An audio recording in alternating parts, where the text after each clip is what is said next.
Good morning, everyone. Today is March 11th, 2021. The City of Kansas City, Missouri's Furnace and Construction Board will come to order. I'd like to say good morning to all of our board members. So at this time, I'm going to ask the board members if they will call their name and the organization in which they represent at this time. Ed Deswanier, Heavy Constructors Association.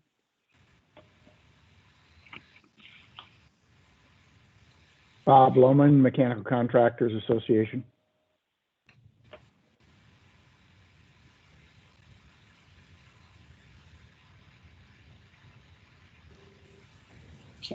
Don Greenwell, Builders Association. Joseph Maven, Minority Contractors Association. Kara McGreevy, NAWEC WCOE.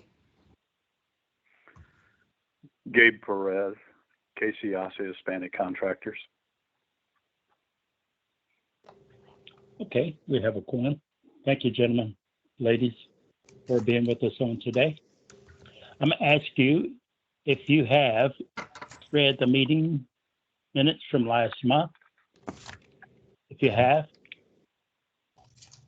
I will request approval of the meeting or any corrections.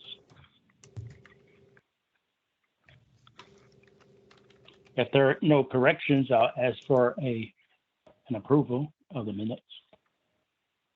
This is Bob Lohman. I would approve the meeting minutes as submitted. It's been moved by Gabe Bob Perez. Lohman to accept the minutes as written and second by Gabe Perez. I'm going to ask the board during this meeting and in the future, as the HRD department calls your name, if you will acknowledge your name and your approval or disapproval. So at this time, I'm going to turn it over to HRD for approval of the minutes. Deswanier, Aye. Greenwell, Aye. Lumen, Aye. Maven, Aye. McGreevy, Aye. Perez. Aye. I have 6 Are there ayes. any? Thank you.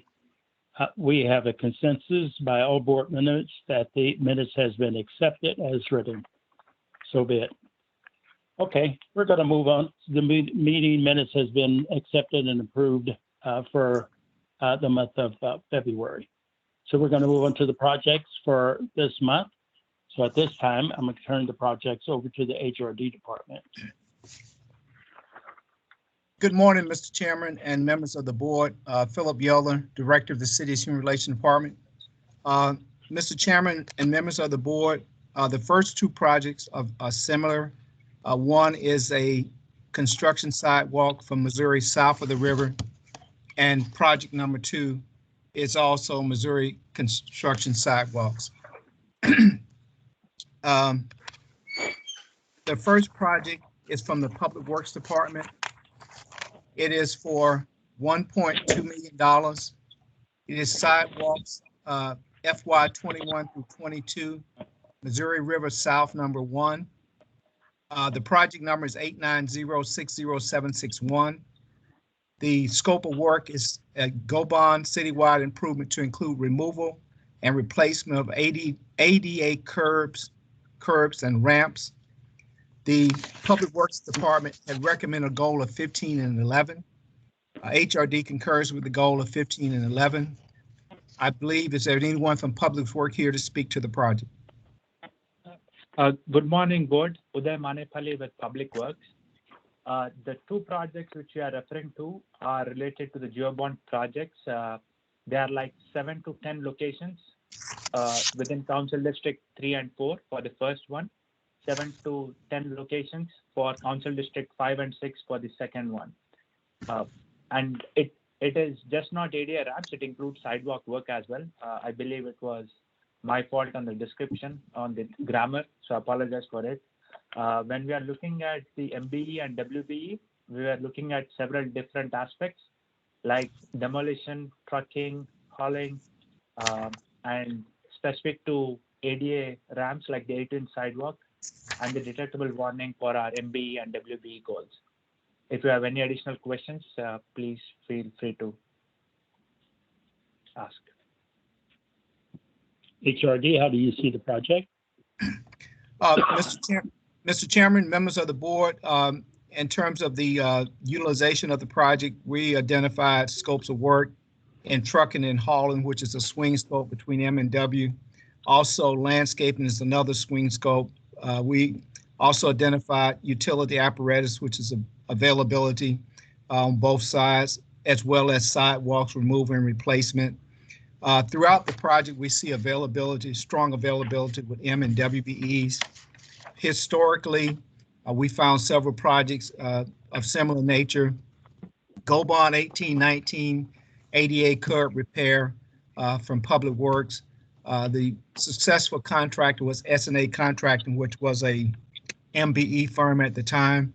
The goals were recommended at 15 and 10. They ended up achieving 67 and 13. They got participation in scopes of work were in removal and replacement of ADA ramps. They also achieved participation in concrete supplies and also participation in concrete work. We had another project, ADA curbs and ramp, that was Gobon 17. The estimated cost of that project was $458,000. The goals were recommended at 11 and 9. They ended up achieving 16 and 10.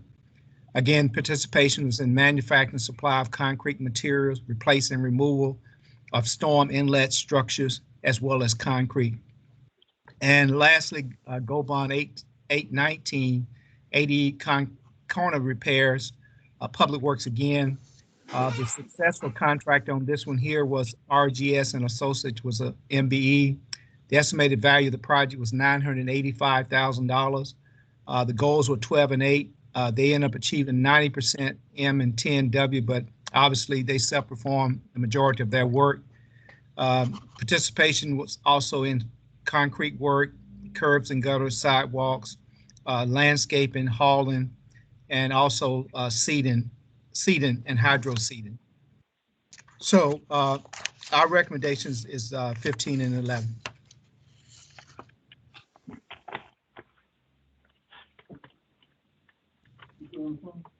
Yeah, I'm on the Fairness and Construction Board. Okay.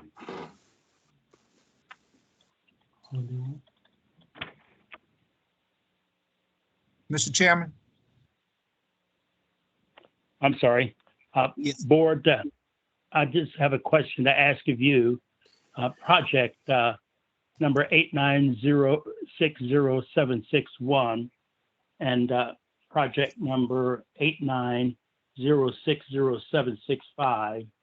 Since the projects are so similar, would you like to look at these two projects together for the expedite time? It's in the hands of the board. What's your pleasure? Yes. Yes. Yes, I agree. Okay. Agreed. If the board is in concurrence, I'd like to have a motion to review both the projects the same, setting separate goals, but yet the same. What's your pleasure? Mr. Chairman, before there's a motion made to move on the project, could I ask a question of Mr. Yelder, please? Please do. On the last contract that you read had 90% achieved by an MBE firm that self-performed. My question is, did they self-perform, for example, all of these different scopes of work, such as we have on projects number 1 and 2? Well, let me just say this, Mr. Deswanier, the WBEs perform asphalt work and trucking and landscaping. So all of the other scopes of work, and I don't have the scopes of work that was included in that, but I just have the areas that they did self-perform and which indicates that they self-perform work in curbs and gutter participation, sidewalks construction, concrete work, removal and replacement of sidewalks, as well as concrete work. So the majority of the work in these scopes that we identified, it appears that they did self-perform in. The landscaping was work that they subbed out to a WBE, as well as some of the trucking work that they subbed out to a WBE firm. Okay, so they did not sub out any of the work to another MBE firm. No, sir, I do not show that. Okay, all right, very good, thank you. Okay, are there any other questions? If there are no other questions, I'll entertain a motion to combine the two projects. This is Bob Lohman. I move that we combine the two projects together. It's been moved by Bob Lohman to combine the two projects together. Is there a second? Second. It's been Deswanier, seconded by second. Mr. Deswanier. Clerk, HRD, will you call the roll? Deswanier, Aye. Greenwell, Aye. Lumen, Aye. Maben, Aye. McGreevy, Aye. Perez. Aye. I have 6 ayes. Ayes have it. The project has been combined. Board, do you have any questions of HRD or the department reference to the project?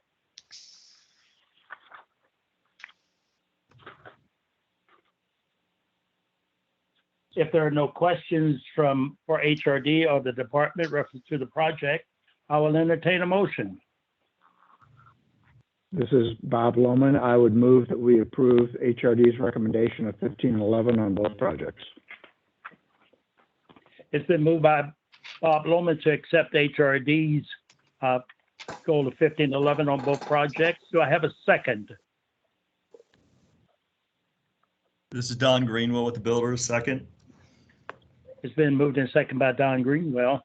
With HRD, call the roll. It's been moved and seconded to accept the project. All in favor? Deswanier, Aye. Greenwell, Aye. Lumen, Aye. Maben, Aye. McGreevy, Aye. Perez. Aye. I have 6 ayes. Okay, the goal has been set for these two projects at 15 and 11 individually. And that be project number C S210079, South River South, and project C S210080, project south of the river. Okay, we're gonna move on to the next project, HRD. Mr. Chairman, the next project is from the Public Works Department. It is project number 890607993. It is the 89th Street sidewalk main to homes. The estimated cost of the project is $408,175. The department had recommended a goal of 15 and 9. HRD reviewed it and recommended a goal of 13 and 12. Is there someone from Public Works here to speak to the project? Yes, this is Randy Elawan with Public Works. Would you give us your review of the project? This is a proposed sidewalk on the south side of East 89th in Council District 6. It's approximately 1/2 mile from Holmes to Main Street. As a project that was in response to a couple of years ago, a child being struck by a car while walking on 89th Street to Boone Elementary. So we have proposed this sidewalk on this unimproved section of East 89th to facilitate safe pedestrian access and students walking to and from school. We are in the process of getting pedestrian access easements from the 25 property owners whose lots will be crossed by the sidewalk, but are looking forward to construction this year. Thank you. HRD? Mr. Chairman, we reviewed the project and recommended the goals of 13 and 12. We identified work in stormwater and related structures, as well as work in landscaping and hauling on the MBE side. We identified work in fence and utility adjustment, in fencing, as well as traffic control and erosion control on the WBE side. In terms of the historical data, we were able to identify several projects, sidewalks improvement, PW 2017, Genesis Plumbing. The estimated cost of that project was $304,253. That project has since closed. The goals were set at 15 and 7. They end up achieving 29 and 7. They had participation in hauling, concrete, flat work, photography, as well as concrete supply.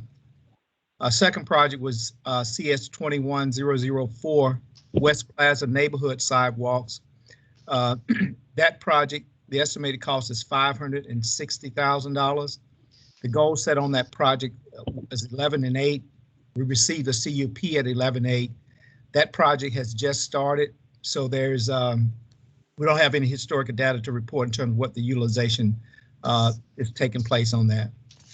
So overall, we recommended the 13 and 12.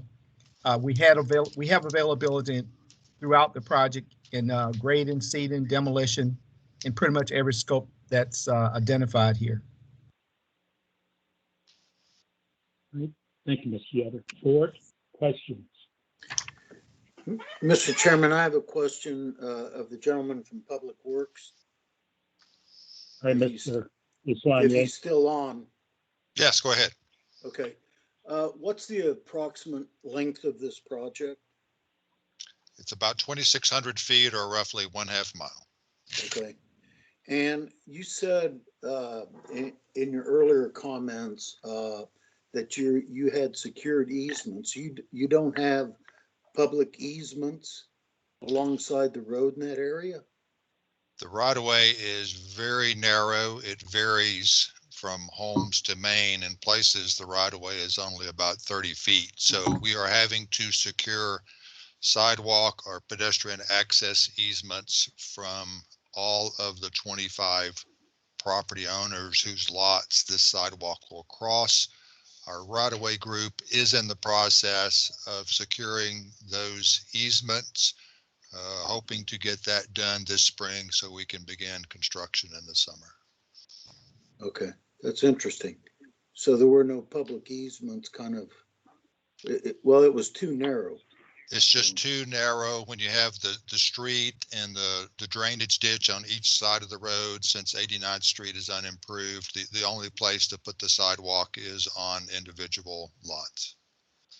Okay, so the stormwater improvements that I'm seeing here might consist of what they normally call a whistle. If you have to make changes to a driveway. For the most part, the stormwater improvements that you see are an inlet, a curb inlet that we're going to have to construct on the very east side of the project where 89th ties into homes. Otherwise, we're going to stay with the drainage ditch that's there. Sometimes we'll have to replace the whistle or the culvert, but for the most part, that stormwater cost is on the east end near homes. Okay, all right, very good, thank you. Are there any other questions? If there are no other questions, I'll entertain a motion. This is Desoignier. I would move for approval of HRD recommended goals of 13 and 12. Loman, We have an second. approval to accept HRD's proposed goals of 13 and 12, and it's been seconded by Mr. Loman. All in favor? Clerk, call the roll. Desoignier, Aye. Greenwell, Aye. Lumen, Aye. Mabin, Aye. McGreevy, Aye. Perez. Aye. I have 6 ayes. There are 6 ayes. Ayes have it. Next project. The project has been approved at 13 and 12. Thank you. Moving on to the next project, please. Mr. Chairman, the next project is from the Water Service Department. It's project number 8100978, citywide sewer main rehabilitation. The estimated cost of the project is $8,500,000. Is installation of all materials necessary for trenchless rehabilitation of existing sewer mains in the wastewater collection system. Cure in place pipe, all other miscellaneous work directed by the Water Service Department. The Water Service Department had recommended a goal of 5 and 8. HRD has reviewed and recommended a goal of 7 and 8. I believe Mr. Paul South from Water Service Department. Good morning. Paul South is not available today. This is Karina Papikian. I'm with KC Water. I'm manager of collection systems, and I will present that project for you.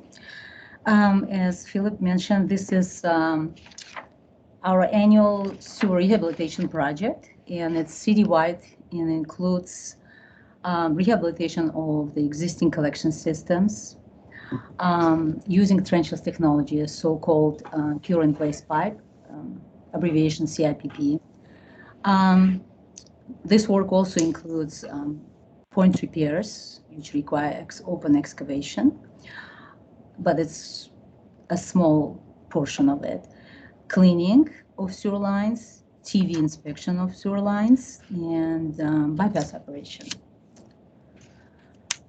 And our proposed goals was 5 and 8%. And this project, we have it for at least 20 years, historical project. I feel comfortable with our proposals. Thank you. Mr. Mr. Chairman, historically, we found several sewer main rehabs project. The first one is from FY16. The cost of that project was $7 million. The goals were set by the Fairness Board at 5 and 8. The contractor ended up achieving 8 and 10. Utilization was in sewer cleaning, traffic control, point repairs, and excavation. WSD 1354 citywide sewer main rehab. This was and also WSD 1354-1 and 2. The prime was SAK. The estimated cost of that project was $7.5 million. Goals were set at 5 and 8. They ended up achieving 11 and 18. And sewer main rehab FY18 8100784. Estimated cost of that one was 7.5. Goals were set at 5 and 8. They ended up achieving 12 and 38, and found participation in sewer cleaning, traffic control, point repairs, and excavation. In terms of the breakdown, HRD recommended CCTV inspection, as well as cleaning of sewer mains, as well as bypass pumping and hauling on the MBE side, and also open cut excavation on sewer mains on the WBE side for 7 and 8. Thank you. Board questions? Mr. Chairman, I hate to be a pest. I have a question. No problem. I have a question of City Water. Is this a single year contract? This contract is annual contract, and it has usually 2 renewals. But it's up to us. Okay, so just to be clear, can you renew this contract at the end of a year with the same company? Yes, we have an option to renew for 2 years. 2 renewals with the same company. Yes. Okay. All right. Okay, just, Mr. Chairman and the board, I think we've discussed this before about these contracts that can be renewed by the owning agency. That we continue to express our desire to review these contracts for performance at the end of their term prior to renewal, so that we don't lose touch with what's going on and find out 3 years down the road that there were problems being encountered. So I just make that notation. So Yeah, point well made, Ed. And dynamics could certainly change in 12 or 24 months. yes. Mr. Chair, Yeah. possible for us to know whether or not there's renewal on these contracts in our paperwork? If Ed hadn't said something, I wouldn't have known. Yeah, I think it should be noted. Yes. Is there any way we can review in light of what's come to light? Is there any way that we can review any of these past projects and how much they did change in scope, as well as the time frame in which we thought that we were approving the project? So, Mr. Chair, several points of clarification. In some descriptions where description of the work, the department does indicate if this is a renewal and how many renewal options that's available. So I think going forward, we're just going to have to make a request to the department if it's a renewal to include that information in there for your clarification to know that the project does have renewal option years available. I don't think, Karina, I don't think that would be too much problematic for you guys, correct? I'm not sure about that because I think we have a language that it has to be changed, I guess, yes. Language has to be changed because right now we have two renewals. Usually if we approve certain goals, and that's what contractor count on, and that's what he hires subcontractors. And we have to state that, we have to make that statement in our original contract at the date, time of the bid. Right. But what the board is asking is that you can include under the description of work that this is a renewal that has two renewal years or whatever that looks like. Yes. Okay, that's what they're asking. Yes. Yeah, Okay. Mr. Director, could we even, like, we have the cover sheet, would that just be part of the standardized form? Where we have a checkbox kind of thing, if it's subject to renewal or not? Yeah. Right. So I'd like to be able to find it very easily. Yeah, Don, we In don't this want them to particular- change the form because it's like the biggest thing in the world over there to change a form and add a checkbox. So if they could just put it in the existing description of work, I think it would help us all out. Well, I agree, Ed, because if you come down on the project itself, in the line of description of the project, if you come down to line number 6 where it says estimated project duration is 460 days.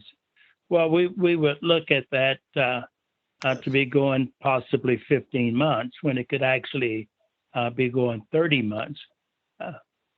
So how do we address this with what we have in front of us? Mr. Chair, I think the cleanest way to address it is have the department list the renewal option years under the description of work, short of modifying the form that we're talking about here. I can definitely check with our legal department to make sure, we can add the box. I'm pretty sure that's not a big issue to add the box. But to clarify, I think if the departments would just indicate that it has a renewal option of 2 years or 3 years or whatever that looks like, I think that's what I'm hearing the board say you would like to see in these projects going forward. Yeah. And we usually have it in our bid forms. It is there in bid forms, but if you want to add a checkbox, that can be added too. Yeah. Is legal on this call? I'm on. You can do that. I mean, there's nothing. I don't know. there's nothing saying you can't make that information available to people. So. Yeah, because there's something that's in the specifications that we're not seeing as we bid the project. All right, thank you. Well taken, Mr. Soigny. Mr. Chair, this is Mr. Lohman. I have a question. Sure, Bob. Mr. Lohman. Mr. Yelder, the performance numbers that you provided, were all of those projects tier-in-place piping projects?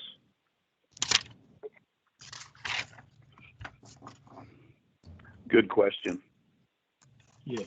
Yes, in situ form was, as well as SAK, both of those projects were all cast in place. Okay. Thank you. Are they completed? The FY16 closed and yes, it's closed already. Like I said, goals were set on 5 and 8. They achieved 18 and 10. The FY 2019 one closed at 7. It was 7.5 million. Goals 5 and 8. They achieved 11 and 18. So that one's closed as well. And then the FY16 one was SAK as well. It's also closed, and they achieved 12 and 38 on that one.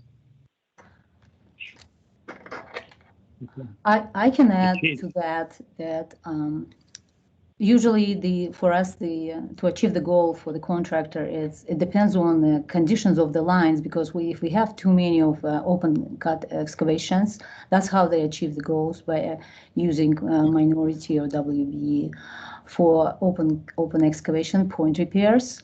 So from line to line, it can be different. It depends what area we're working on, and that's why sometimes it just went up. It just happens. Other point is the CCTV and cleaning. We were always using WB. It's one company that we have, which was Blue Nile, and they're out of business right now. So there's another point that I would like to bring to your attention. Thank you.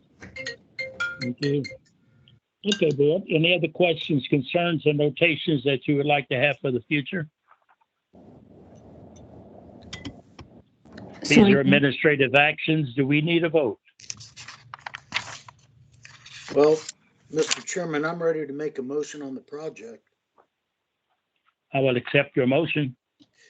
I'd say in light of the numbers Mr. Yelder has given us, I'd propose that we recommend goals of 10 and 8 on this project. Okay, it's the board's prerogative. There's a motion of the. Now, who was that again? Maven. So it's been moved by Mr. DeSoigny and second by Mr. Maven that the goals be modified to 10 and 8. All in favor? Clerk, call the roll. DeSoigny. Aye. Greenwell. Aye. Lumen. Aye. Maven. Aye. McGreevy. Aye. Perez. Aye. I have 6 ayes. Ayes have it. Thank you. Goal has been modified by recommendation of the board to 10 and 8. Next project, please.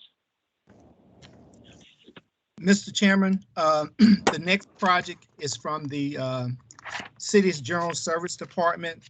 The next project is for the job order contract for construction service program for the city. It is EV 2833. The estimated annual spend is $5 million a year. Does have prevailing wage. It is job order construction services for single general contractors who contract with the city. As you look at the description, the contractor will be allowed to perform up to 25% of the work. Previously, the contractors were subbing out all of the work. So previously, the department had recommended a goal of 18 and 8. HRD has reviewed it and recommended a goal of 14 and 14. I believe there's someone here from the General Service Department to speak to the project itself. Yes, good morning, Philip. Can you hear me? Yes. Hello, everyone. My name is Daryl Everett. I'm the procurement manager within the General Services Department. So my team is the group that manages the job order contracting program for the city. And my colleague Delois Moore is the staff member who manages the program day to day.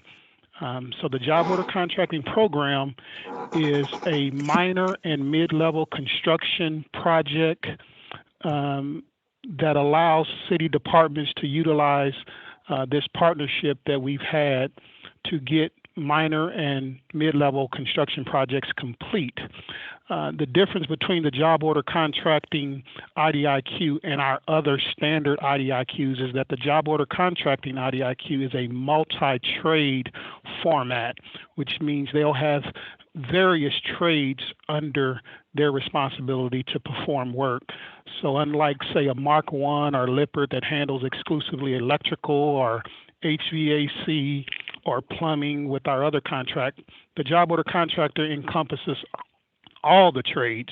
So therefore, it's a little unique, and the way we approach this program, what we call it, or contract, is a little different. We partner, the last 6 years, we've had a single partner in this program, and it is a multi-year contract, so we guarantee 1 year with the option to renew up to 5 additional renewable years that the code allows us to do it. And the difference between how procurement handles that is we manage the relationship with the prime contractor. So we meet with them monthly and annually to determine how they're performing on their minority women-owned goals, their workforce, all the compliance measures of the contract. So we take that onus and responsibility to ensure the prime contractor is meeting their obligation under this program. And as you look at the detail of the scope, the reason we can't be very specific is because this program can encompass a wide variety of things, and it's typically used for emergency situations where something happened and we don't have time to bid it out. So we have our job order contracting partner to come in to assess what the correction needs to be done and provide a proposal at that time. Some examples would be when there was a fire at the police department evidence facility, you had to come in and do whatever's needed to get that facility back and going. When City Hall had its flood in the lower level, our job order contracting partner assisted with that. When the Barney Alice Plaza had its issues with some levels, having some debris falling on vehicles, we had to get someone out there immediately to try to shore up what was going on. So those are just some examples of the type of projects that we partner with our job order contracting contractor to get these minor and mid-level construction projects complete. Let's see, anything else? As Philip stated, the difference between this new contract and the previous one is that we are allowing the prime contractor to self-perform up to 25% versus the current contract, they self-perform 100% of the work, which allows for a great entry level or entry point to subcontracting with the city. That's the great part of the job order contracting program is that if you self-perform all the work, it's naturally going to be an incubator for partnering with subcontractors because they don't self-perform anything. We had recommended 18 and 8, and as Philip stated, HRD changed that recommendation to 14 and 14.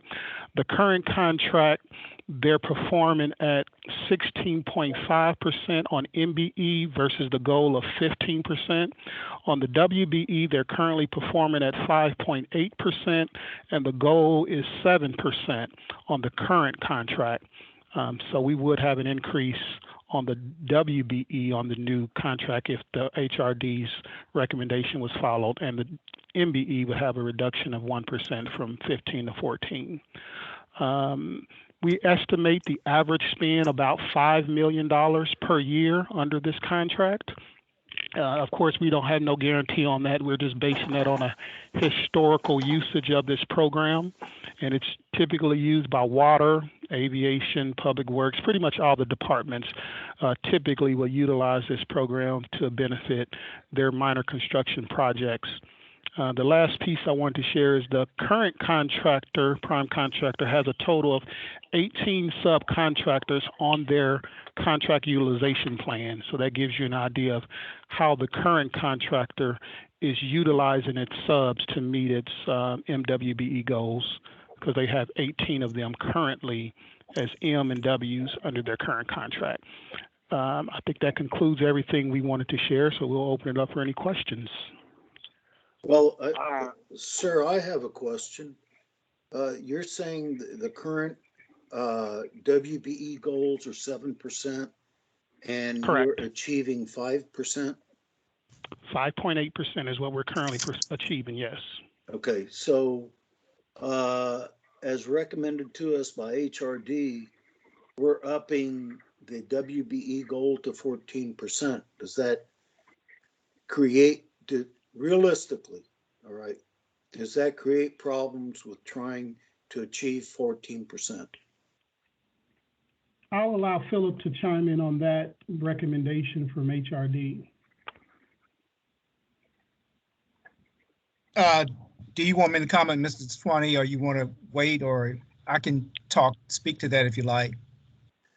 Well, you know, because I know you asked him, so I know you was looking for him to make a recommendation or speak to that. So, yeah, I mean, I don't have any issue with the 14 if the 14 is realistically achievable. I just don't want us to get out into putting out a number because the number looks great, and yet somehow realistically it becomes a problem. So that's where I'm coming from, and I can withhold further discussion until you go over this, Philip. So okay, I do. And related to that, I'm wondering why the WB goal is so much less than the MB goal, considering the array of availability for WBs over these scopes of work. Yes. And also what has been achieved in the past. Well, Mr. Chair? question, how much did they self-perform? 0. Well, if they're self-performing 0, I don't understand why it would be difficult to achieve the WB side. You're subbing it out anyway. Mr. You Chair, have much more flexibility to meet the goal than if you were performing some of the work yourself. If you're subbing it all out, I'm having difficulty understanding that. By the way, who was the former contractor on this work? It's on this Brown and Root Industries. Brown and Root. Well, they've had it since the inception of our job order contracting program, haven't they? Like 15 years? That is correct. Yes. And secondly, have they appeared before us for failure to meet either workforce or MWBE goals? Have we had any appeals for any failures on their part? Mr. Chairman and members of the board, to answer Mr. Maven's question, in terms of the workforce, the answer is yes. They have been before the workforce board a couple of years back.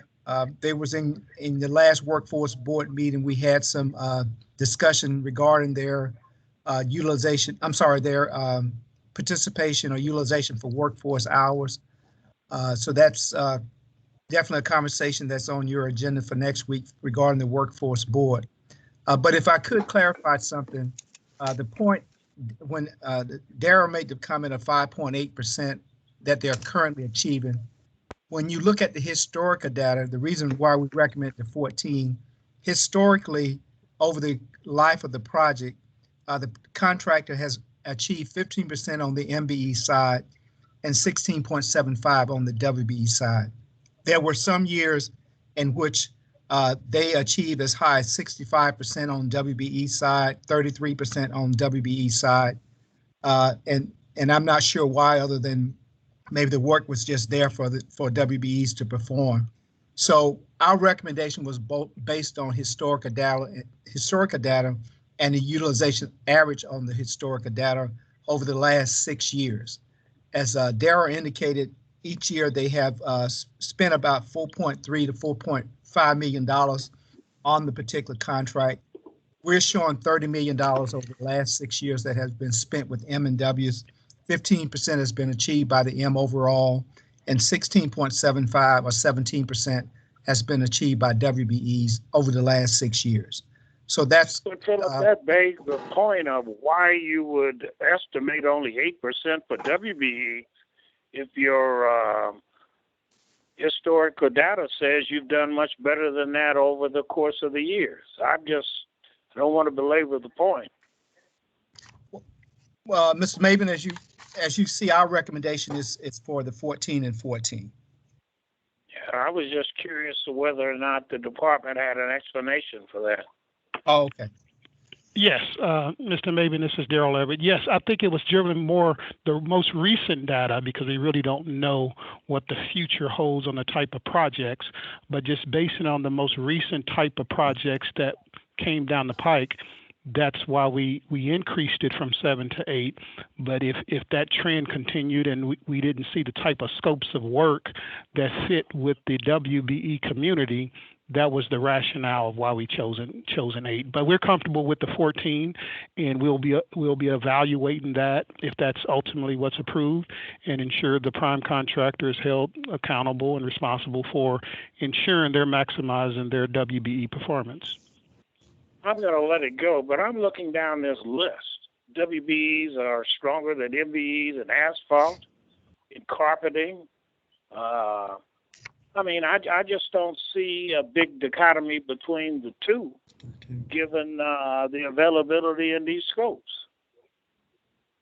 And the recent, we wouldn't look at just the recent if the contract is over, has renewals, and we've just had one vendor over the last 15 years. I've served on the selection committee and for this job out of contracting program in the past. And it's a value judgment by the department who gets it. Enough said. Thank you, Mr. Maven. So, Okay. Darrell, this is Don Greenwell. Over the course of the last, say, decade, could you just give a general weighing between what percentage of work is more emergency response versus is, planned project construction for these small, middle-sized projects? I would give it maybe a 70% scheduled work and a 30% emergency if I had to average it out over that period of time. We've had some things with some of these aging buildings that things have happened here more recently than previous years just due to some aging of some infrastructure that may be increased here in the last few years. But normally it's more of a scheduled approach of evaluating a project and really having the time to break down the scope and fully get your subs laid out and done accordingly versus those emergencies. City manager or just wants to get something done because it's a health hazard or something of that nature. I would say it's about a 70-30. And just for all the board too, what's the maximum dollar amount for those scheduled projects that can apply for the JOC? Well, it's up to $500,000 before the manager of procurement services evaluates whether or not it should go out to bid or it should stay with the job order contracting program. So it's a $500,000 threshold at the project level before we decide whether the department should go out for bid or is it a good fit for the job order contracting program.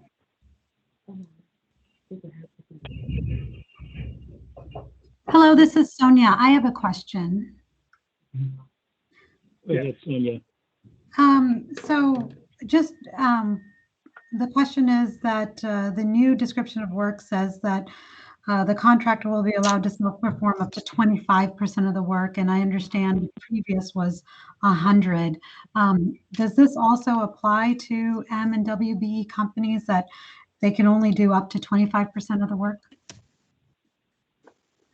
If an M and W served as the prime, that same up to 25% will be applicable.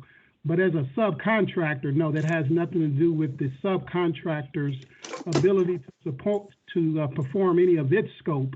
No, they can self-perform 100% or however they choose. That restriction is primarily on the prime and what they're able to self-perform. Okay, thank you.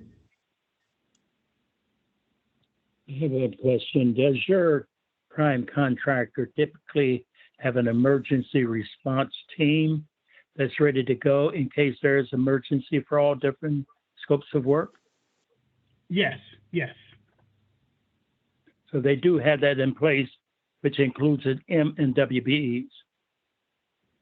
Well, it doesn't specifically speak to a M and W responsibility as it relates to the emergency, but they just need to be able to mobilize and respond accordingly when there's an emergency request. And if they're capable of performing that work, generally they'll pull a team together as quickly as they can in hopes that some of that team includes M and Ws, but we wouldn't say we require that. We look at more of the holistic aspect of the program or the contract in terms of meeting their specific M and W goals. A specific project may or may not have any M and Ws, depending on the scopes of work and the emergency aspect of the project. Okay. I have one last question. So emergency projects that might come up, are we talking about pieces of concrete that start spalling off of the garage there at Barney Alice? Are we talking about collapse of a city bridge that would Definitely fall not under this? Definitely not a collapse of a city bridge, but the examples I gave, like you said, the Barney Alice Plaza was one, the flooding of the city hall lower level when all the water came in was another one, the fire at the police station, just things that are not, major or structural. I mean, they can't do any design professional type of work, so it wouldn't be anything that requires a design professional scope of work. But those are some examples of recent emergency type of projects. Okay. I imagine the city hall garage keeps you pretty busy. I'm sorry, I missed that last statement. No, that was a smart ass comment. It's not worth repeating. Okay. All right. Are there any other questions? Any suggestions? Daryl, I do have one more question for you, and thanks for taking all these. Thanks for taking all these questions from us.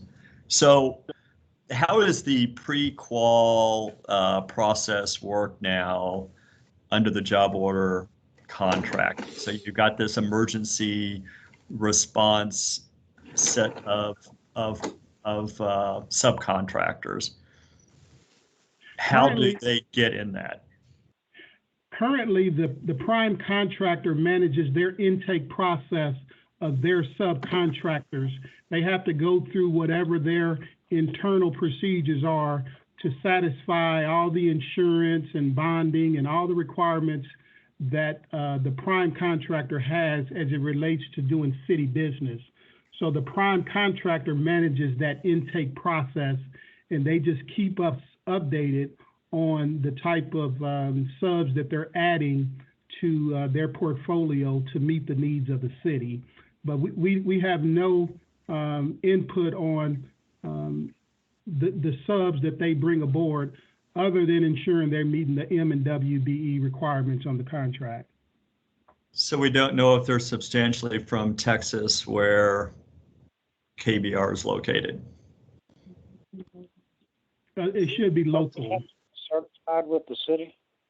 So, Mr. Greenwell, in terms of the MWBE subs, they have to be local in order to participate. Now, they can use subcontractors that are not certified with us, but for MWBE credit, they have to be local. So it's possible that they could use subcontractors outside of our area, but they won't count towards the utilization goals.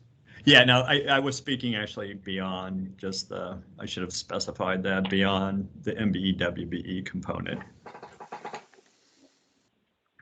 I think historically they've been local. Unless there's some specialized need, then I would say 90+% have been local subs, unless there's some specialized need.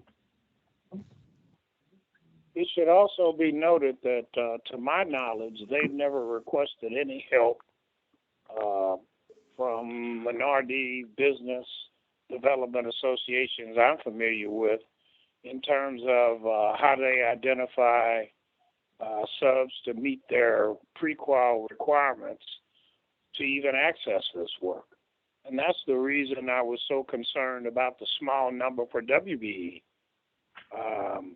They can sign up. They don't self-perform work, or haven't to this point, and they sign up who they like. And they certainly haven't asked for any assistance. So it's a goal they ought to be able to meet. Understood. And just, I will say that Brown and Root has performed some outreach, because we asked them about that during our regular meetings.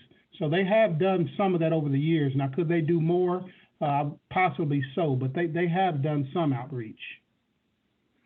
Yes, and I can speak for Gabe and myself. If you haven't contacted us, we represent the majority of minority contractors that do work with the city. So I'm sure they probably did some too. It's Ed's fault, boy. He's made me snarky today.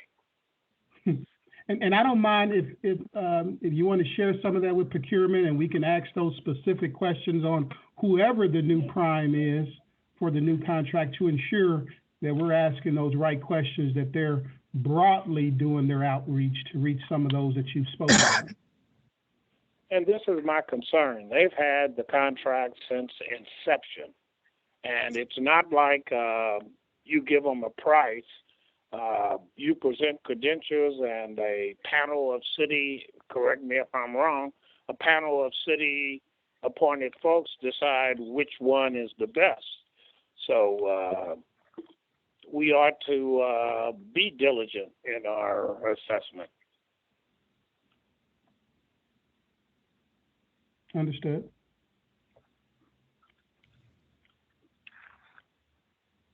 I would also chime in. I would have a lot of information and input on this contract, but that's for another day. We're just setting goals today, but yeah, maybe at another time we can sit down and review how this benefits the MBWB community and just really what kind of impact it has. Because I've spoken to contractors that have tried to get on their list, and spoken to contractors that have successfully gotten on their list, and both are unhappy. And I'll end it with that. Hey, Dustin? Is Dustin on? Yeah, I'm here. Hey, Dustin, I've got a question. So would it be within our scope of authority if, in setting goals for this project, that we set those goals for a finite period of time and require it to be reviewed at the end of that period of time? Not currently how the code is drafted, and I know, obviously there's interest both within the board and I think some members of council too, but as it stands now, it's set on the whole contract price, and that would include, any renewals. And it would necessitate, a code change if we were to make that change. And typically, if this doesn't really apply for this contract, but if there's a significant scope change or something like that, fill up. And I always, recommend that we do come back before the board. But Generally, we're not required to because it's based on the total contract price. Yeah. Does that answer your question, Ed? Well, yeah, because see, what I was thinking of was saying, setting goals, let's say, for example, at the 14 and 4 for 3 years, and then reviewing whether or not the scope of this contract has changed and requires adjustment of those goals. Again, with the idea of staying within the chalk lines that we operate within.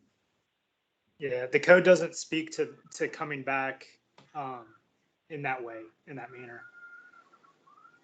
What needs to be done with our concerns as it relates to modifying the code?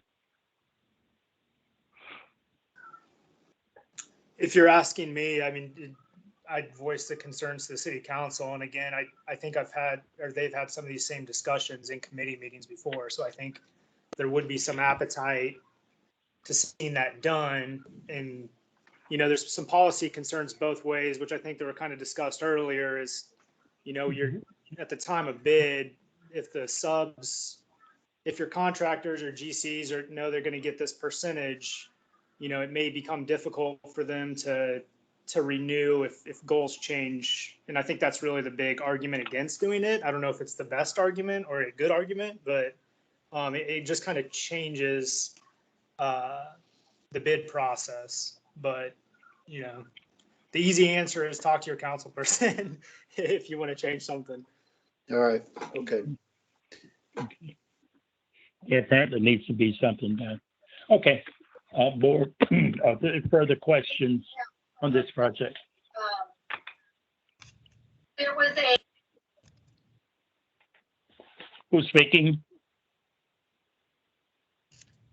I think they muted their mic, Mr. Chairman. Okay. All right. All right, board, it's in your hands.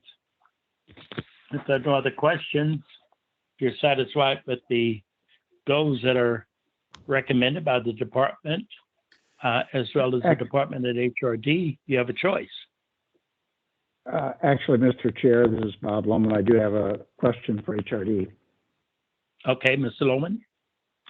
So, Philip, you had mentioned that over the last 5 or 6 years, the actual performance has been 15% MBE, 16% WBE.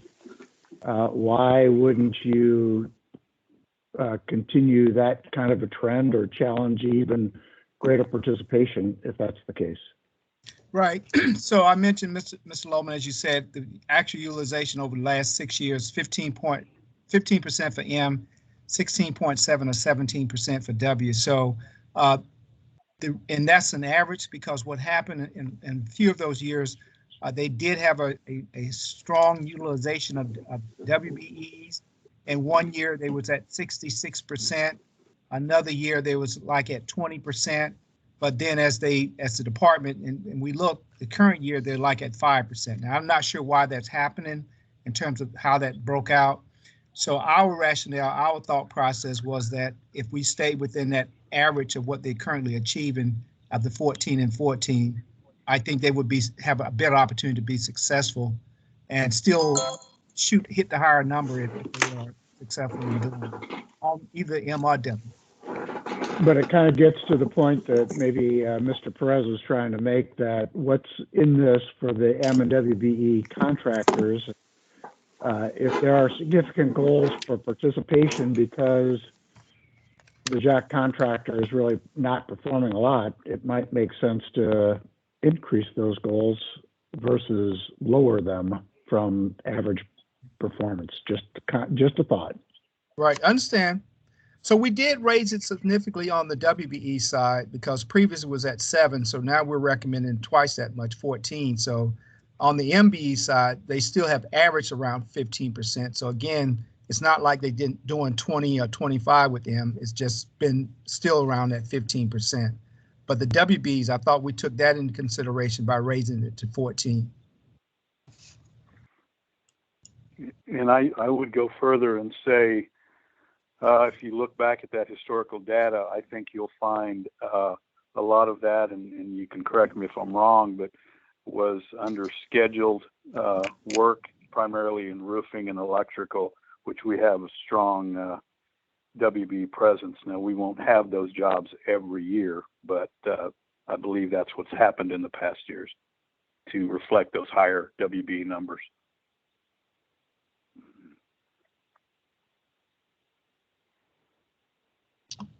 Mr. Chair, Go ahead. Mr. Chair, if we're at that point, I'm ready to make a motion on this project. It's in your hands. I'd move that we approve HRD recommended goals of 14 and 14. Don Greenwell, second.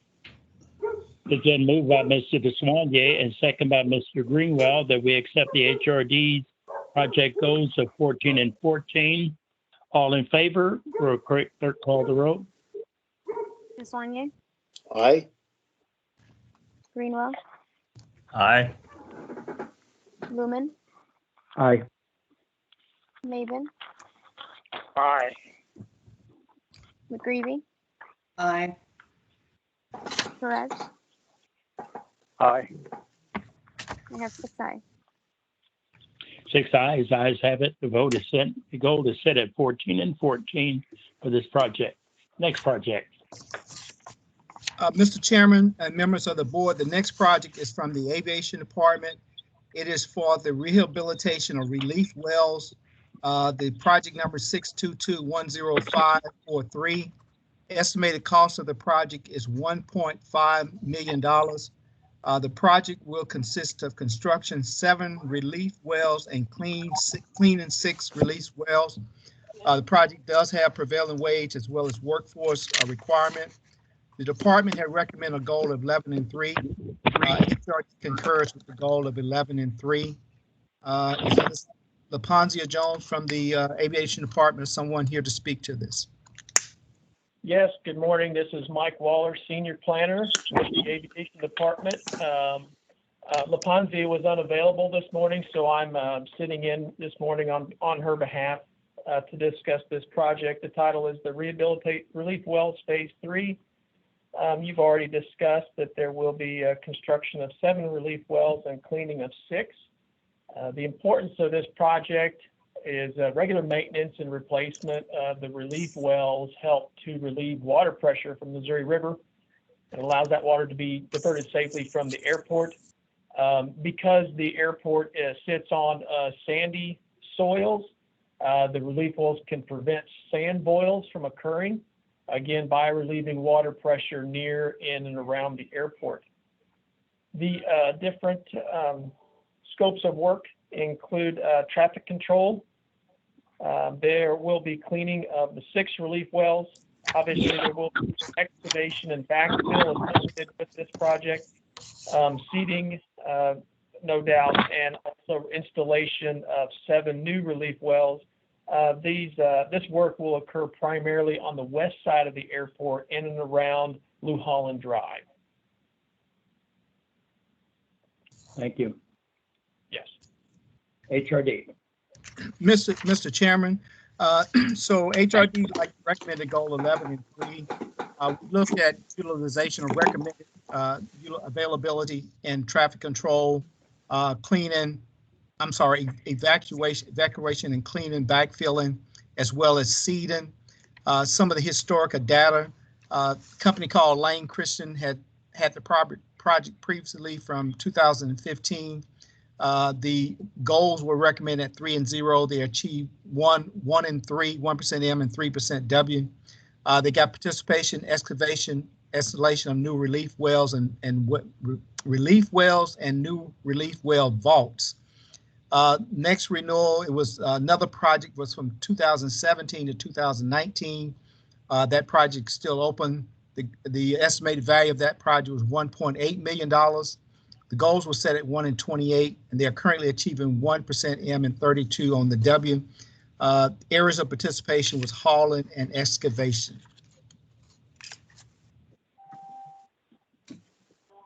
All right. Thank you.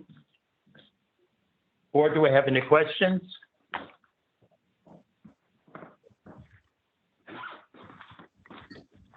If there are no questions, I'll entertain a This is motion. Sonia. I have a question. Ready? Go right ahead. So if you look at like traffic control, and we look at the list of MBEs and WBEs, I was thinking that the WBEs is probably more availability than MBE. And so was wondering why that was put into the MBE category. And then also possibly an excavation and backfill. I think, Philip, you had just said that those participation was higher in WBE in this current contract. So if it's possible also to put some of that into the WBE. So our recommendation, as we stated, was based on, because traffic control is a swing scope as well. We have basically seven firms altogether, 4 M's and 3 W's on that. In terms of excavation, we show about even the number of M and WBEs in excavation. So it is definitely one of those scopes that could be a swing scope, depending on how the general contractor decides to advertise or what area they decide to get the utilization on. Is definitely a swing scope, as well as the seeding. All of these definitely, when we have availability on both sides for M and W, those are areas that the contractor can easily, in our opinion, get participation on either side. Just so happened they've done quite well on the WBE side in terms of excavation, but it does not mean that there's not availability on the MB side. So just to follow up, then, if they're achieving right now this contract 1 and 32% on WBE, 3% seems pretty low for WBE moving forward.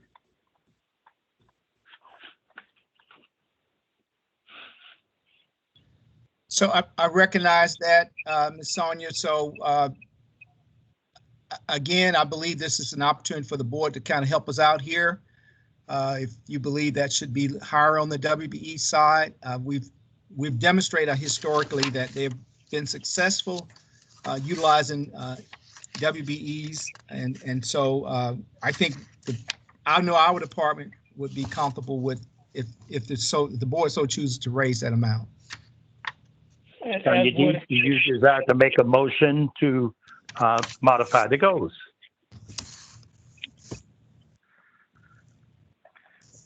Yeah, if you, Mr. Chairman, if you look across the city's website and their directory on this style of work, it's really evenly divided with MB and WB companies that are capable of doing the work. So it's 50-50. Thank you. Thank you, Sonia. Since you're new to the board, when you have done your due diligence as a board member, you have the responsibility, if you see that the goals need to be modified, to bring that to your colleagues and make your recommendation. Does that help? Yes, I will do that in the future. Thank you.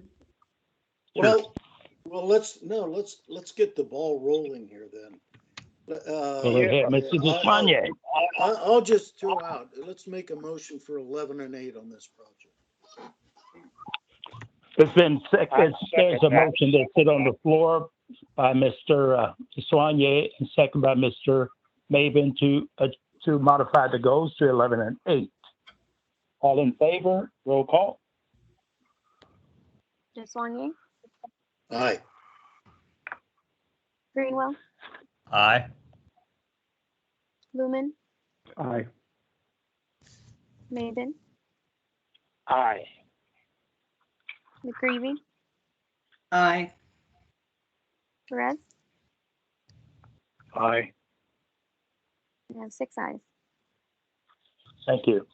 The board has desired to change the goals on the project. As the board desires the project, the new goals are set at 11 and 8 unanimously. So the goals are set at 11 and 8. Okay, thank you. We have a new project that was entered into has been entered into the record for our consideration on today. Gentlemen, I'd like to ask you as board, is there anyone that has not received the 7th project? Where is it?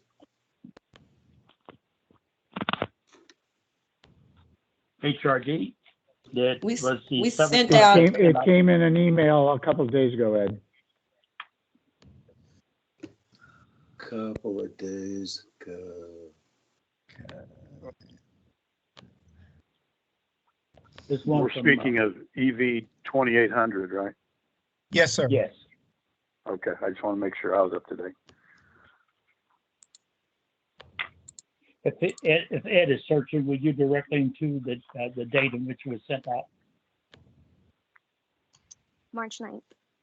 I can re-forward it. And so I just forwarded it to Mr. Deswanier. Okay, great. Thank you.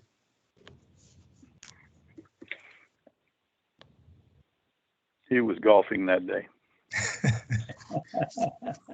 Now go ahead and get started, and don't let me hold you up. Okay. We've seen it before too, Ed. Yeah. Okay. My preference is for you to see it, but we'll go ahead and start giving a general description, Mr. Soigné. But once you have, if you've been able to pull it up as a general services project, if you've been able to pull it up, convention services project, concession services, I'll turn it over to HRD for a presentation from the procurement department. Mr. Chairman, members of the board, this is the utility concession service for Convention Center, EV 2800. The estimated annual spend is $800,000 annually. Project does has prevailing wage. It is a revenue generating contract. The city will not be paying for the services. It is to obtain a contractor to provide temporary communication utility service for the convention facility. Maintain and manage all activities such as selling, installation, operation, dismantling of temporary service required in the attached scope of services. The department did not make a recommendation, but this is a recommendation or a project both from general services and from the convention center. HRD reviewed and made a recommendation of 10 and 6. I believe someone is here from general service as well as from convention center to speak to the project. Well, yeah, this is Cedric Rowan from the procurement division and working alongside the conventions to help put the solicitation out. So the goals that are seen here were, and Mike Young, the director of conventions, is here to address the specifics of the project. He knows it better than I. So the goals were set by HRD.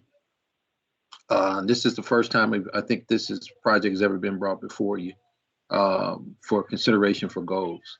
So I think it's probably best to have Mike Young explain to you the details of the project, of which I'm sure many of you are familiar, and then he can answer all your questions. So Mike, I'll let you do the speaking now. Thank you, Cedric. Good morning, Mr. Chairman and members of the board. My name is Mike Young. I represent the Department of Conventions. As was stated before you is the minority participation goal request for contract number EV 2800. This is our utility concession services for the convention center. The successful contractor will provide concession sales and service of temporary utility connections during events held at the convention center. Temporary utilities provided under this contract include electrical, internet, telephone, air, natural gas, and water services. Historically, the annual gross revenue for this contract has been much higher. However, the COVID-19 pandemic has significantly reduced our event bookings, as you can well imagine. Many events have canceled or postponed to future years, and we are hopeful and anticipate a rebound in mid to late 2022. So we have seen a pretty significant reduction on this contract in revenue. We're trying to do our best to estimate what it's going to look like in the future. And we'll probably have to reevaluate that in 2022, 2023 timeframe when we believe we'll be back to a normal level of business. Just to give you a little perspective on our business here, during the pandemic, obviously we were shut down for a lengthy period of time. We spent a lot of time postponing and canceling events. Real drivers in the revenue are some of the bigger events that we do are conventions and trade shows. Many of those are very difficult to bring back quickly. So we've had to work with our customers to plan for future years, 2022, 2023, 2024. So it's been a real juggling act trying to find new dates for those customers. They want to come back to Kansas City. They love to come here. They're treated very well. All of our partners here, we have many concession agreements where the city generates revenue, and there's generally not much expense in those, if any. This is one of those. It does generate revenue for the city. We don't really have any expense other than some minor repair. During an event, there may be an electrical outlet or something to that effect that may need to be repaired. And this also includes a portion of that at a small level. But primarily, this contractor would provide all of the services and sales for utility connections during events, including conventions, trade shows, and other events that we host here. Thank you. That ends the presentation, Mr. Yoder. Mr. Chairman, so this project, some of the scopes of work, as you can see, is very limited. Most of the electrical hookup, internet service providers, air and gas, water hookups, and then event-related repairs that may pop up. Historically, the city has had several types of revenue contracts out there. There was one with the Pepsi Corporation for beverage and vending machine. The goals on that was 20% M, 0 on the W, because we didn't have any WBEs that had any perform any vending machine type of operation. Airmark Food and Beverage, 10 and 14. To date, they haven't had any work. As Mike indicated, last year this was approved, but they haven't done any work because of COVID. Airmark also has a contract with Event Labor Setup, which is 20 and 6, and they're currently achieving 20 and 5. On this current concession contract with Greenway, the goals were 10 and 5, and they are currently achieving 12 and 6. So our recommendation was 10 and 6 overall. Okay. And since Mr. Chair, we recommended electrical 80,000 on the M and IT side 50, but all these are swing scopes for both electrical M and WBEs as well as internet providers for M and WBEs. Thank you. Board questions? I have a question. Does the current contract holder, does that contractor self-perform any of this work? Maybe this is for the department. Mike, can you speak to that? When you mention self-perform, what you're saying is, do they actually do the utility connections? Correct. Yes, they do. They do self-perform, but they also utilize their minority contractors to help with some of that labor. Typically, what we see is they have a small full-time staff, and they can handle up to a certain level of event. Once an event gets to be much larger and the need grows, the dates grow, the size and scope of the actual convention or trade show grows, they will then bring on their minority partners to help supplement the need for additional work that may be coming from a larger convention or trade show. If it's a very small show, they are able to self-perform that work. Is the participation goal predicated on the total value of the contract spend or on a percentage of the money returned to the city? It is based off of the gross sales. So the total gross sales that they sell in utilities is what it's based on. Are you absolutely sure?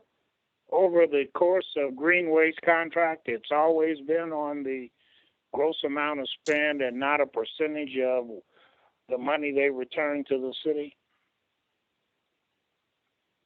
I can tell you that. Go ahead. No, I was going to say, Mr. Maben, I asked the legal department about that question because I know that had been a concern for certain members of the board, and in talking with legal, they have made it a point to put that language in there that is based on the gross receipts, not on the revenues that are given to the city. Going forward, that will be the case in this new RFP. But heretofore, that hasn't been the case. Is that correct? You're right. Yes, sir. You're correct. And the reason I ask, if that hasn't been the case, then in my mind, that argues for a larger goal.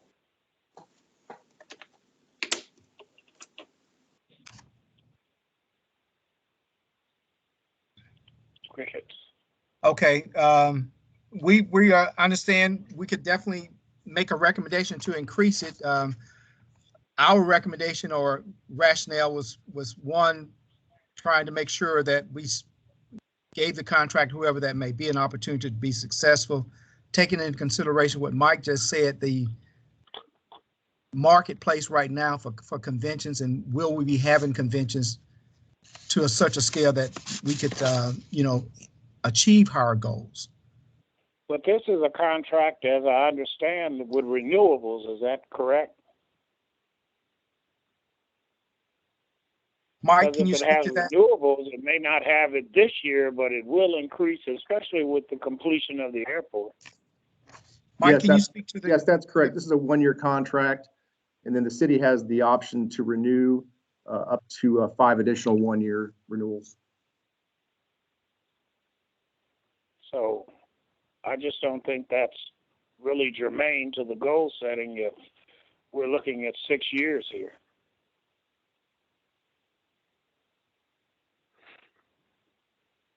So what are you looking at, Joe? Are you looking at 14 and 14? I would think that would be fair, unless the department can convince me that when you look at conventions that it's not possible to do. I think our concern would definitely be the first year and a half up to 2 years of this contract. Achieving that, it's going to be very difficult. Based when I speak to the fact that we're going to have less events, I also need to speak to the fact that the size and scope of the events are going to also. We're seeing a decrease in just the overall attendance, which is a challenge for us, all of our vendors and partners. We've seen a significant reduction, especially now. And we are seeing that same reduction through the end of this year for sure, just in the sheer number of people that are going to be coming. We still have issues with corporate travel has been cut off or reduced. I can tell you that many cities have restricted travel to go to conventions and trade shows. Many of them are going online currently. So it's going to take some time to rebound from this. Our only concern would be, we need to have resources and support in place where we can help our customers and our stakeholders and partners to be successful coming out of this pandemic. That would be our main concern. Yes, but you've got 6 years, not one. See, that's my concern, especially given the last project we looked at. I'm sure the last 3 years of this, we're not going to have the problems you're encountering on. So it's how do we set something that's fair that we don't trade off of, because on this kind of deal, since they have just a skeleton crew, I don't anticipate that they'd be looking to vastly exceed. A lot of that would have to be need. So somebody help me here. And we've only had one vendor for probably the last 15 years or so. So I don't know how impactful what their experience has been helps us in going forward. So Joe, what do you need by way of help here? I mean, let me just tell you, I remain hopeful things are going to get better too. Yeah. I mean, hopefully by later this year. Yeah. Yes. Mr. Chairman, can we see, the problem is we don't get to revisit this if you continue to use the same contractor as you've had in the past. Mr. Chairman, can we get the past performance on Greenway for the last couple of years again? I missed that. Yes. Philip, can you bring this again? I think Sure. we're particularly concerned about the good years leading up to this one bad year that we've Exactly. had. So, Mr. Chairman, members of the board, previously the goals were set at 10 and 5, and overall they have achieved 12 and 6 for this Green Wave contract. Some of the other vending machine, other revenue type contracts I mentioned was the Airmark food and beverage contract. That one has not started yet. And then there's another one Airmark has was the event contract was 20 and 6, and on that one they're achieving 20 and 5. So that's another type of revenue. And then the last one I mentioned was the Pepsi contract, which is a beverage contract that the city had. That one was 20% on the MB side because we did not have any WBEs that had any vending machine operations. Now that has since changed since that contract was awarded back in 2015. Does that help, Gabe? Yeah, I wanted to see specifically, because I know there's different vending contracts, but I want to know specifically what levels Greenway has been performing in the past on this particular convention style of work. And then I think that gives us a starting point. And I know things are different right now. I get it. But where actually they've been performing in, quote unquote, good years. Well, the subcontractors that they have, Mr. Perez, I can tell you what that looks like. Who they've used in the past. They've used Alpha Energy and Electrical for electrical. They've used Dayspring Electric, which is the WBE for electrical, and they've also used Kansas City Electrical Supply, which is WBE on the electrical supply side. So both of their, all three of their subcontractors, two are electrical and one is electrical supply contractor.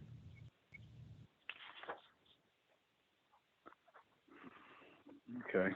But it's not oranges to oranges, so I don't know what that really gets us. Since that was based on a percentage of the 30% they return to the city rather than the gross amount of the contract. And I'm belaboring the point again, Ed, but I don't know. My concern is that it's 6 years. Yeah. If things get better, we're still stuck at it will be better than it's been since it is based on the gross amount. Yeah, so I think what's happened is we've cratered in 2020. It looks like we're slowly coming out in 21. From 21 moving forward, it's going to be ups and downs, just like life always is. But it's not going to be 2020, we don't think. So I'd say in light of those considerations, take a look at the numbers that are being recommended and modify if you so desire. So I know you had some concerns for setting goal today that should be a lot more aggressive. I'm going to say as much as after 2021, but the amount of money that's being thrown into the infrastructures as well as into each city.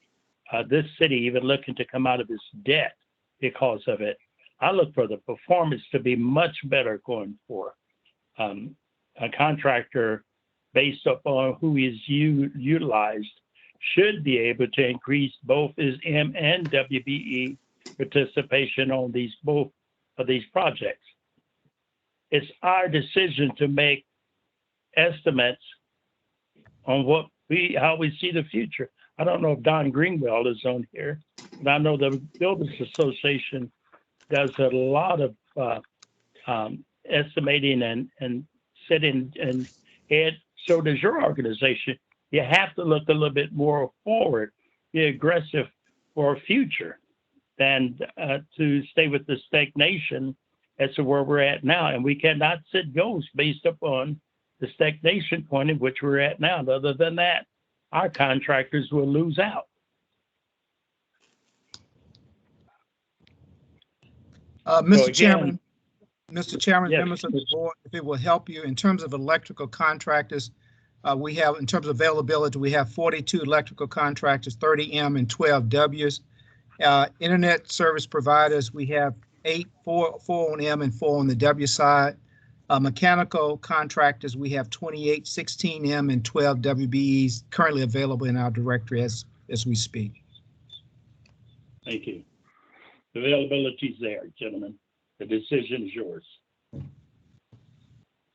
Well, I guess I started this mess. I could recommend It's a good mess. HRD's assessment, but I will say we should watch this particular contract and make sure that the goal we achieve now, which seems to be minimal, is at least met. And with that, I'll move that we accept HRD's recommendation. There's a motion on the floor by Mr. Maven to accept HRD's recommendation of 10 and 6. Is there a second? If there's no second, we'll continue in discussion. Mr. Chairman, I'd make a motion that we consider 10 and 10. There's a motion on the floor by Mr. Desoignier to set a goal of 10 and 10. Is there a second? Loman, second. It's been moved by Mr. Desoignier and second by Mr. Loman that the goal be modified to 10 and 10. Roll call. All in favor? Desaulnier, Aye. Greenwell, Aye. Loman, Aye. Maven, Aye. McGreevy, Aye. Perez. Aye. The goal has been modified to a new goal to 10 and 10. Thank you very much. This concludes the projects for today. We have other business. I'll turn this back into the hands of HRD. Mr. Chairman, members of the board, we sent you all earlier in a couple of emails the project list for CUPs for the month of December and January. We did not have any CUPs for February. I hope everyone got a chance to look at those, and if you have any questions on that, please. Actually, Philip, this is Bob Loman. I have a question. And Blue Nile is listed on 2 contracts. And as the self-performing prime, it's beyond my comprehension that they only meet the fairness in construction approved goals of 10% minority when they are a self-performing prime. Are they just passing through all the other work and not doing it? Well, that's how they turned their cup in to us. And I anticipate that they probably will do more than that if they still are going to be doing the work. For discussion purpose only, as some of you all may be aware, some of these contracts the water department are reassigning. So I'm not sure. I mean, these are what was approved. I'm not sure if they will still be self-performing this work or not, Mr. Loman. So, and I don't have the exact answer on which projects they will be reassigned. So what you see before you is what was approved, but may not be what's actually the notice to proceed given. Okay. And they just got recertified, correct? They're out of business. Are they having business issues? Blue Nile's out of business. All of their stuff is over at Ritchie Brothers right now. The owner, my understanding, was hospitalized back in December with COVID. So I would say you're looking at the surety completing the work. Yeah, okay. So, yeah, they're done. Thank you. Or that's everything that I have heard. So is he stateside or not? I don't know the answer to that. Yeah. Because I've heard he's not even stateside. So anyway, well, Too bad. Hope he gets better. Yes.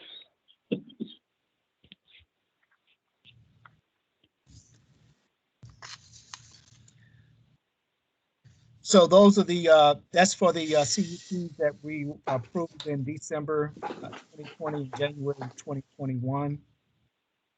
Overall, $14.4 million total contract. Average goal for MBE was MBE is 12.2 and W is 11.8. Overall, so $4.1 million was awarded to M&Ws in this period here. The next report, Mr. Chairman and Board, was the new and renewal certification, new and renew for recertification for M and WBE firms. You have 3 reports, December, January, and February. And so unless there's questions on any of those.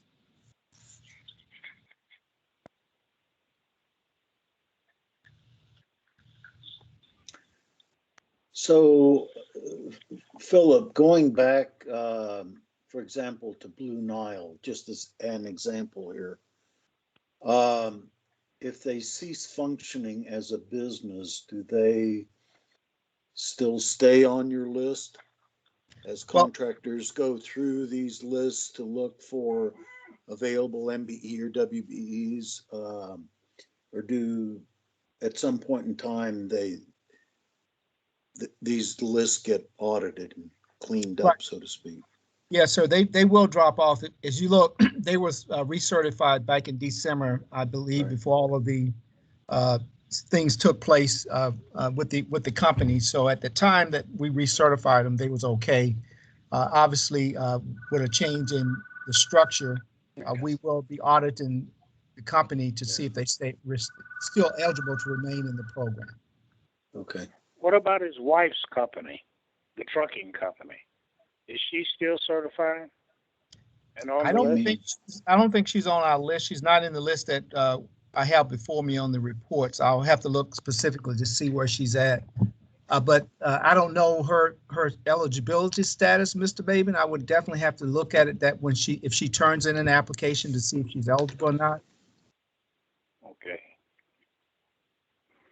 That's Amon, isn't it? Yes, that's the name of the company. Yeah. Mr. Yelda had a question.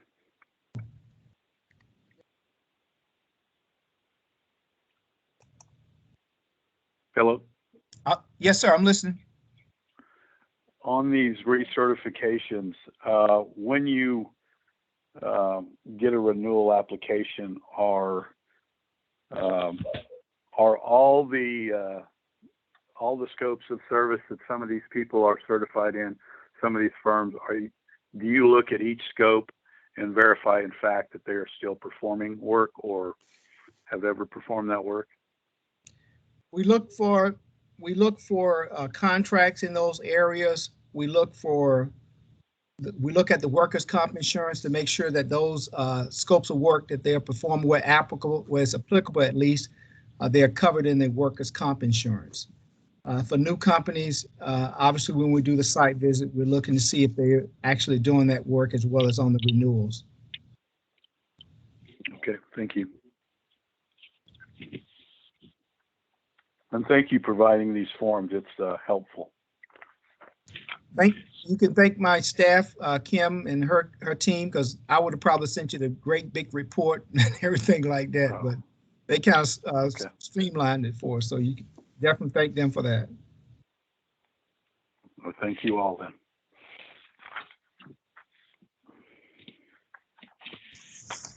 Mr. Chairman, those are all the reports that we have to present to the board, unless there was something else that you all need going forward.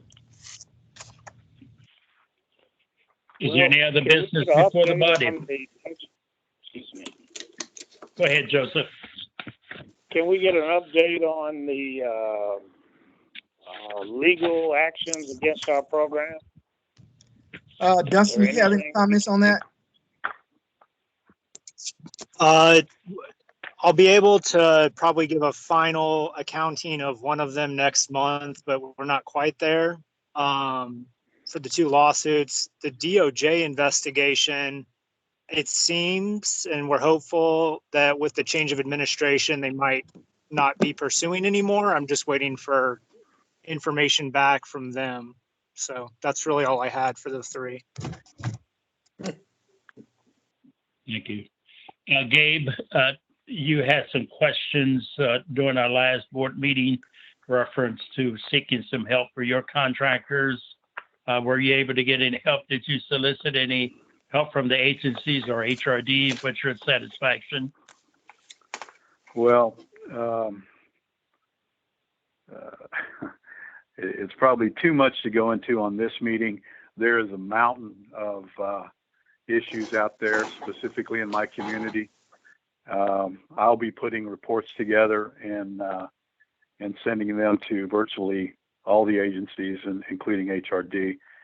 I do have what I hope is a simple question today to both Dustin and Mr. Yelder, and I'd like for you to both to respond if you could.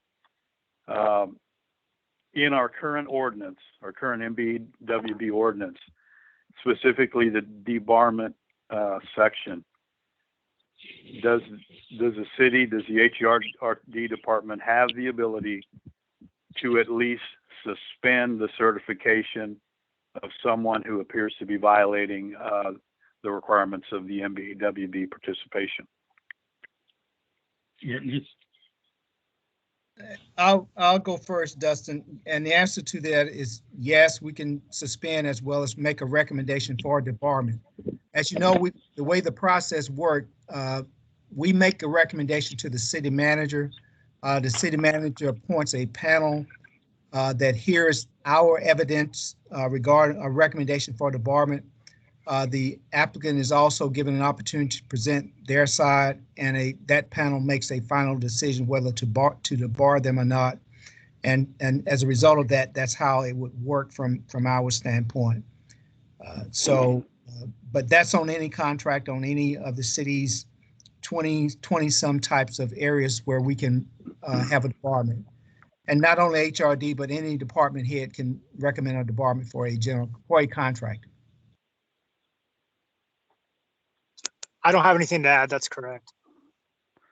But my specific question is this. I understand that there's hearings and different things like that. My question is, does the city have the ability with the language currently in the ordinance to, at a minimum, suspend someone's certification so that they can no longer participate in CUPs or be counted on projects pending an investigation and pending, obviously, hearings for that particular contractor? Am I correct to say that we can, in fact, suspend a company that appears, that we have substantial evidence that they're in violation? Do we have that ability? No, I don't have the ability to do that on my own. It has to go through an administrative due process. Dustin, do you agree with that?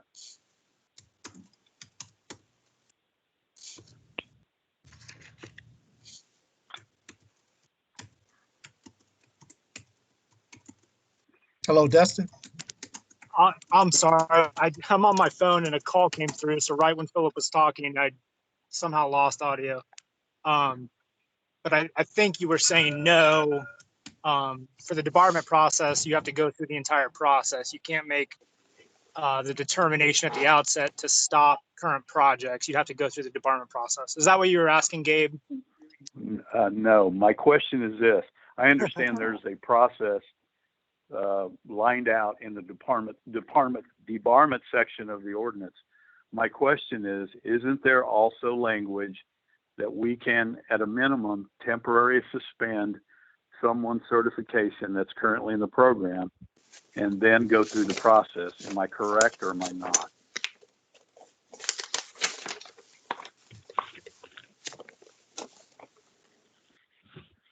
I would need to look at the MBWBE section, which I'm happy to do. I think there's a provision saying something. I mean, there's certain components, like if they've committed fraud, I think you can do that.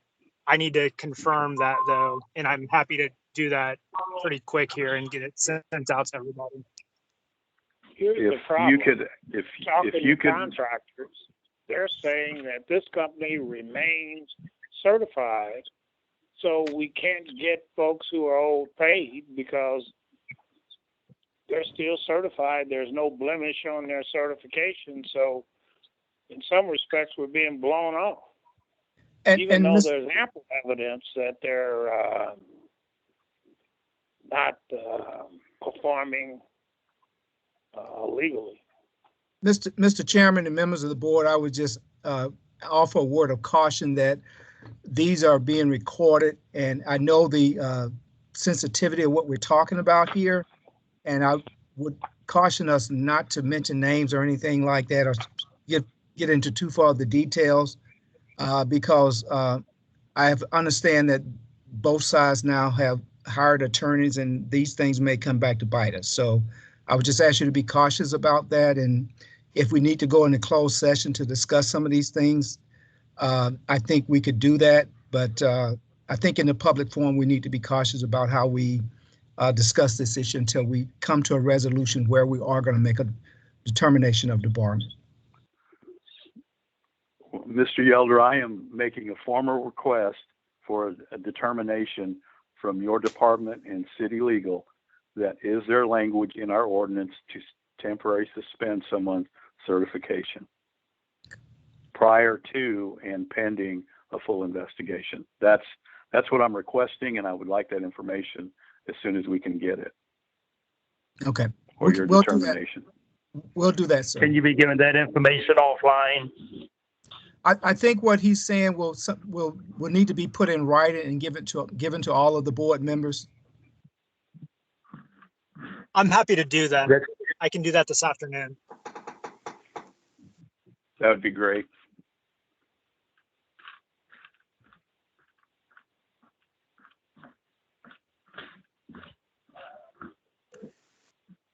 Okay, is there anything else under new business? If that concludes our new business, our next meeting is scheduled for April the 8th, 2021. Okay. If there's nothing else before the good question, go ahead. No, Mr. Chairman, this is Ed. Just a note. I mean, I can't believe how every year, and I mean without fail, every year we schedule this call, these meetings on the Big 12 tournament. I mean, and you've got no tickets. It is eerie. We've got to avoid that in the future. I'm just saying.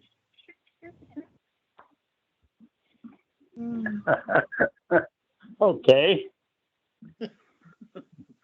Is that where you're calling us from, Ed? Well, I don't really care because Kansas is ranked like number 4, so. You know. But I did in earlier years. So. That's the beauty of retirement. Well, maybe you'll get a decent football coach for a change. Well, it's been good seeing you all.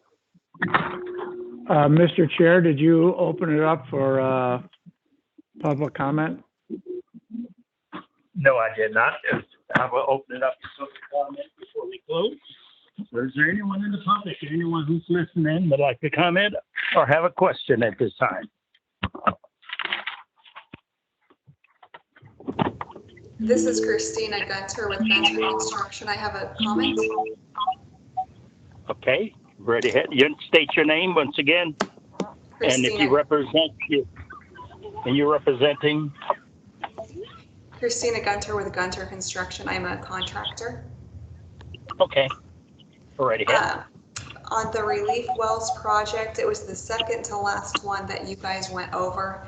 I just wanted to comment that it was disappointing when the historical data showed that the WBE participation that was achieved was 32%, and the MBE goals that were achieved were 1%.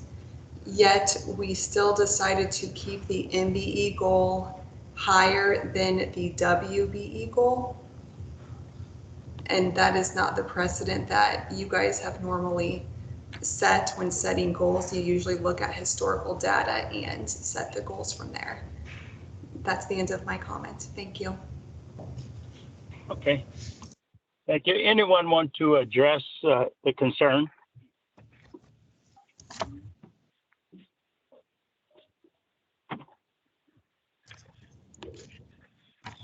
Okay. Let me say this. Thank you very much, and your point was well taken. As you go forth in the future, make sure that these are also noted, by your representative, that you may bring those before the board. Also, and additionally, it is a good understanding that as we go through these projects, as we go through these goals, and all of the data is shown, these goals are to be set by the board.